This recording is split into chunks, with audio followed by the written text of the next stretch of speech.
Okay, hello everybody. Today we're here in Microsoft Flight Simulator 2020 in the Cessna Skyhawk 172. We have a 30 nautical mile flight from Bravo Oscar Sierra Boston Logan International to 2 Plum Island Aerodrome.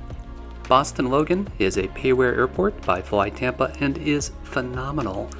And 2 is a freeware airport by FlyingCool from FlightSim.to, also phenomenal. We'll be flying VFR and departing from a Bravo, so we've got some complexity to manage. Should be an awesome flight. Let's hop into the pilot seat and get started.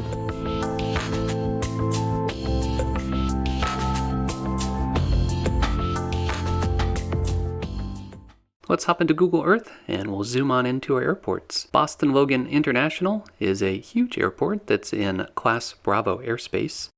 We are parked at Signature, which is in the upper right-hand corner of the graphic here. We have a relatively short flight to Plum Island, which is an untowered field with a really interesting history. It's the oldest airport in New England. If you read the Wikipedia article on it, you can discover that the former airport manager lost his lease with the property owner around 2000, and someone else took over airport management. However, the former manager owns the property at the tail end of runway 28. 28 has a displaced threshold, and there's a fence cutting right across it at the property line. And then on his side of the property, there's RVs, boats, all sorts of stuff piled up on the displaced threshold, so must make for a really interesting approach onto 28. Both of the airports we're flying to and from today have amazing modeling, so let's have a quick look.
Alright, let's get the Skyhawk started up.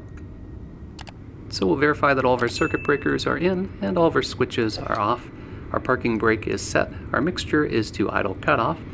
We'll head down here and get our fuel shutoff valve in. We'll rotate the fuel selector through each of its positions. Alright, that looks good. We'll turn the battery and master on. And when we do that, it defaults to having the interior lights on, which I actually don't like. So we're going to head down to the panel switches here, turn the panel lights back down. We'll pop up to the overhead lights and we'll turn both of those back down. We'll turn on the beacon, crack the window, call clear prop. Now we'll turn on the fuel pump. We'll get the mixture in until fuel flow peaks. Then we'll take the mixture back out, turn the fuel pump off, and then we're going to bring the mixture in a little bit because the sim won't start with it at full idle cutoff. Head over to the magnetos and ignition. Bring the mixture in and we'll bring the throttle up a little bit. Keeping an eye on the oil pressure, making sure that we do have oil pressure. Everything looks good on all of my gauges and the engine sounds good. Down here and we'll turn on avionics bus 1 and bus 2. As the Garmin's initialize, I'll open up Foreflight and take you through the flight plan. So we are flying due north at a 360 heading on departure. We're expecting a 2000 altitude restriction, which means we will exit the Bravo right after we hit the edge of the inner surface ring, because at that point the Bravo starts at 2000. As we fly under the final ring of the Bravo, we're going to change our heading to 060 and fly direct to Plum Island. In addition to our GPS help, we've also got some good visual indicators, so we'll be approaching Route 114 and we'll be nestled pretty evenly between Interstate 495 and 95. Okay, let's call up clearance delivery. Boston clearance, Skyhawk 5207 Quebec, C172 slant Golf, request north VFR departure direct to Bravo 2 Plum Island at 3,500 with information Juliet. Cleared to depart to Bravo. On departure, fly heading 360, maintain VFR at or below 2000, departure 133.0, squawk 2313, Skyhawk 5207 Quebec. Boston ground, Skyhawk 5207 Quebec with information Juliet, signature, taxi for north departure. Taxiing hold short, runway 4 left via Bravo Echo, Skyhawk 5207 Quebec. While we're taxiing, I'll give you a quick update on my real-life flight lessons. So I've done my short cross-country dual, which is 100 nautical miles round trip. This Wednesday I have my long cross-country, which is 3 airports, 150 nautical miles.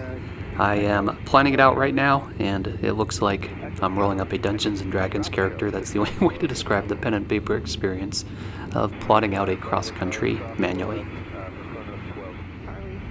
Alright, we're running with FS traffic, which is awesome. We've got lots of traffic departing on 4 left and 4 right, and I've got an airliner holding short right in front of me, so I am going to end up stopping short here. We are skipping the run-up in today's video, but while I'm stopped here, we'll get our landing light and strobes on. And he's holding short for the landing traffic there. That looks awesome. He's departing now, so we're going to watch where he rotates from and make sure that we rotate before that for wake turbulence. Boston Tower, Skyhawk 5207 Quebec, holding short, runway 4 left. Cleared for departure, runway 4 left, Skyhawk 5207 Quebec. In the background, you're listening to liveatc.net, live streaming Boston traffic, which is awesome.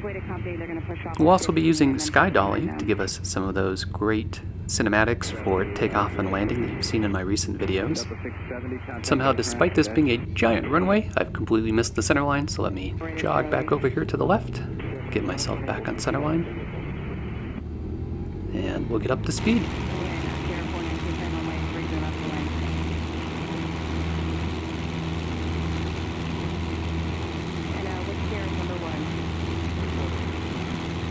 Alright, we are on our way. Let's sit back and enjoy that awesome flight simulator scenery.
think I may have some tree leaves stuck in my landing gear after skimming the tops of those trees on the approach end of our landing. That was a little bit dicey, and probably was a go-around in real life, but we didn't explode, so I guess that's okay. I love this flight, departing from the bustle of a Bravo and flying to a unique airport with a lot of history behind it. So if you enjoy content like this, be sure to click that like button, leave me a comment, and don't forget to subscribe. Thanks, as always, for flying along with me, and stay tuned for further flight adventures.